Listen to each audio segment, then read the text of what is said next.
Dalam pertandingan melawan Cina, pelatih timnas Indonesia Sintayong melakukan perubahan susunan pemain terutama dalam starting 11. Rizky Ridho dicadangkan, posisinya digantikan oleh Calvin Verdong yang biasa mengisi di bek kiri. Kemudian posisi Verdong diganti oleh Sen Patinama. Di bek kanan pun bukan Sandy Walsh tapi Asnawi Mangku Alam. Kemudian di tengah Tom Haye dicadangkan yang diturunkan Nathan Choaon. Perubahan ini tentu saja dilihat oleh pecinta timnas Indonesia kurang tepat, sebab menurut mereka di saat timnas Indonesia butuh kemenangan dan poin, pemain starting 11 jangan diganti kecuali memang ada yang cedera. Akibatnya meski menguasai laga, timnas Indonesia harus menelan kekalahan dari Cina. Usai laga, pelatih Sintayong pun buka suara. Walaupun kalah, timnas Indonesia telah menunjukkan penampilan terbaiknya, ujar Sintayong dalam sesi konferensi pers seusai laga. Bagi Sintayong, skuad Garuda dengan berbagai cara untuk dapat mencuri poin dari Cina. Akan tetapi, Cina punya motivasi lebih tinggi di hadapan para pendukungnya. Oleh karena itu, Sintayong berharap para pemain tidak larut dalam kekalahan malam ini. Tapi ini bukan akhir dari segalanya. Timnas Indonesia bakal mempersiapkan diri lebih baik untuk pertandingan berikutnya dengan kondisi yang jauh lebih baik, tegas Sintayong.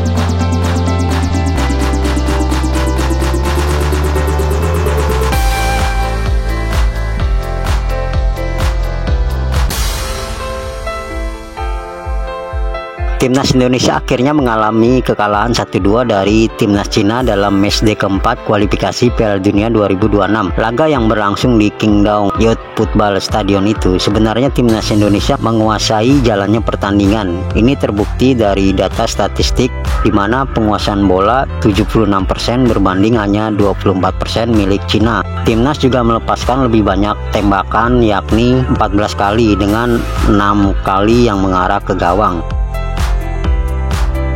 Gol Cina dicetak oleh Behram Abduel pada menit ke-21 dan Zhang Yuning di menit ke-44. Sementara satu gol balasan timnas Indonesia dibuat oleh Tom Haye pada menit ke-86. Ini merupakan kekalahan timnas Indonesia pertama setelah 3 laga sebelumnya berhasil menahan seri Arab Saudi 1-1, Australia 0-0, dan Bahrain 2-2. Dari laga tersebut, apa sebenarnya penyebab kekalahan Asnawi Mangku Alam dan kawan-kawan? Berikut 5 fakta yang berhasil dirangkum. Yang pertama, rotasi pemain. Pemilihan taktik dan strategi yang cukup bisa dipertanyakan, sebab pelatih Sintayong merotasi skuad yang sanggup menahan timnas Bahrain pada laga sebelumnya. Para netizen Indonesia pun mempertanyakan starting 11 yang diturunkan. Misalnya saja Tom Haye yang diturunkan pada babak kedua atau Rizky Ridho pun sama. Kedua, individual error. Sejumlah kesalahan terjadi dan berujung 2 gol dari timnas Cina.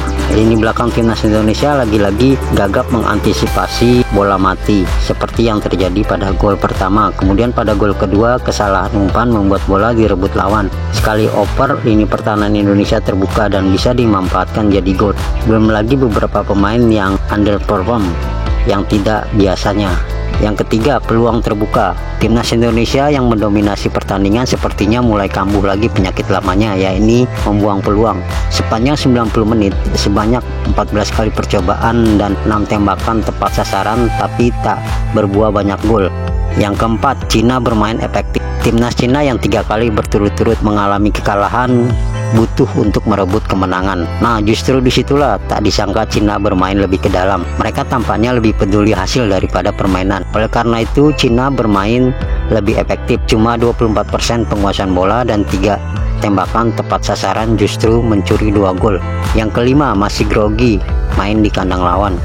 Sejatinya timnas Indonesia menguasai laga, namun tak bisa dipungkiri kalau timnas Indonesia terlihat masih ada rasa grogi bermain di kandang lawan. Para pemain tampak bermain terburu-buru. Hal itu mungkin wajar karena akibat tekanan publik tuan rumah yang memenuhi stadion. Mereka para fans yang memerahkan stadion tak henti menyanyikan dukungan untuk pemain Cina. Dari pertandingan itu mungkin ini menjadi PR yang harus segera diselesaikan oleh pelatih Sintayong, sebab laga berikutnya tidak mudah, di mana menghadapi Arab Saudi dan juga Jepang. Walau dua laga itu dimainkan di kandang timnas Stadion GBK, tapi bukan berarti mudah meraih kemenangan, sebab kini para penghuni grup C selain Jepang masih bersaing untuk bisa lolos ke Piala Dunia 2026.